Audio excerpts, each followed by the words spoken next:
അറിയാം. അതെ അതെ അതെ. അച്ഛൻ്റെ സ്വഭാവം അറിഞ്ഞാൽ മതിയല്ലോ. അച്ഛൻ്റെ സുഹൃത്തുക്കളൊക്കെ നമുക്ക് ഇന്നേ വരെ ജീവിതത്തിൽ പാര മാത്രമേ വെച്ചിട്ടുള്ളൂ. അപ്പോൾ അങ്ങനെ ഒരു ഇവിടെയും ബെറ്റർ ഒന്നും പ്രതീക്ഷിക്കണ്ട. ഇപ്പോൾ വീട്ടിലേക്ക് വിളി പോകും പെർഫോമൻസ് മോശമാകുമ്പോഴും പലതിനും. പാലക്കാട് ലൊക്കേഷൻ ആക്കിയിട്ടുള്ളൊരു കോമഡി ത്രില്ലർ ആയിരിക്കും എന്ന് പറയുന്നു ഇതേ പടം. പറയുന്നത് സത്യമാണ്. അത് അൻസാജ് നമ്മുടെ ഒരു സുഹൃത്താണ്. അൻസാജ് കുറേ വർഷങ്ങൾക്ക് മുന്നേ എന്നോട് ഇതിൻ്റെ കഥയെക്കുറിച്ച് പറയുകയും അപ്പോൾ അന്ന് കേട്ടപ്പോൾ തന്നെ ഒരു താല്പര്യം തോന്നുകയും പിന്നീട് അങ്ങളത് റീവർക്ക് ചെയ്ത് അത് അതിനെ ഭംഗിയാക്കി മാറ്റി.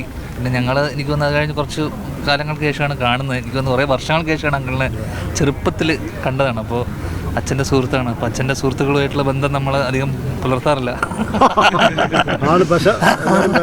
അറിയാം. അതെ അതെ അതെ. അച്ഛൻ്റെ സ്വഭാവം അറിഞ്ഞാൽ മതിയല്ലോ. അച്ഛൻ്റെ സുഹൃത്തുക്കളൊക്കെ നമുക്ക് ഇന്നേ വരെ ജീവിതത്തിൽ പാര മാത്രമേ വെച്ചിട്ടുള്ളൂ. അപ്പോൾ അങ്ങനെ ഒരു ഇവിടെയും ബെറ്റർ ഒന്നും പ്രതീക്ഷിക്കണ്ട. ഇപ്പോൾ വീട്ടിലേക്ക് വിളി പോകും പെർഫോമൻസ് മോശമാകുമ്പോഴും പലതിനും. അപ്പോൾ ആ രീതിയിൽ എന്ത് സംഭവിക്കും എന്നുള്ളൊരു ടെൻഷനിലാണ് ഞാൻ മൊത്തത്തിൽ. അപ്പോൾ എന്തായാലും സന്തോഷം. പാലക്കാട് പിന്നെ നമ്മൾ ഒരുപാട് പടങ്ങൾ സ്ഥിരം ഈ വെയിൽ അത്ര സുഖമുള്ള പരിപാടിയല്ല. കുറച്ച് കഴിയുമ്പോൾ മഴ പെയ്യും. അതുകൊണ്ട് ഇത് പ്രഡിക്റ്റബിൾ അല്ലാത്തൊരു കാലാവസ്ഥ. എന്നാലും കുറേ സിനിമകൾ കുഞ്ഞിരാമായണം ചെയ്തു. നമ്മൾ ഇപ്പോൾ കഴിഞ്ഞ വർഷം എനിക്ക് മലയാളി ഉജ്ജ്വലൻ ഇവിടെ ഡിറ്റക്റ്റീവ് ഉജ്ജ്വലൻ ഇവിടെയായിരുന്നു. ഇപ്പോൾ ഈ വർഷം ഭീഷ്മർ. ഒരുപാട് സന്തോഷം. പിന്നെ വിഷ്ണുവായിട്ട് ആദ്യമാണ് വർക്ക് ചെയ്യുന്നത്. രാജോട്ടനൊക്കെ നമ്മൾ മലയാളിയിൽ അച്ഛനായിരുന്നു. സന്തോഷേട്ടൻ അമ്മയെ പ്രതിനിധീകരിച്ചുകൊണ്ട് സന്തോഷേട്ടനുണ്ട്.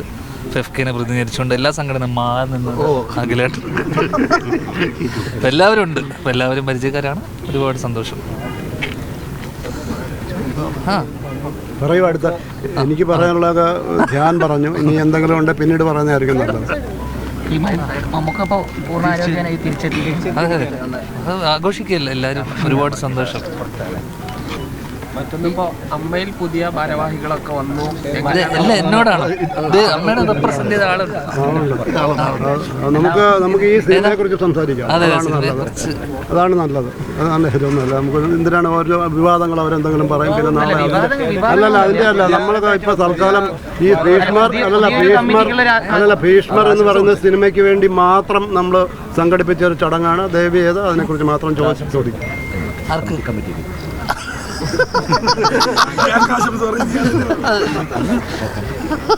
കമ്മിറ്റിക്ക് ആശംസ പറഞ്ഞുകൊണ്ട് പറഞ്ഞു.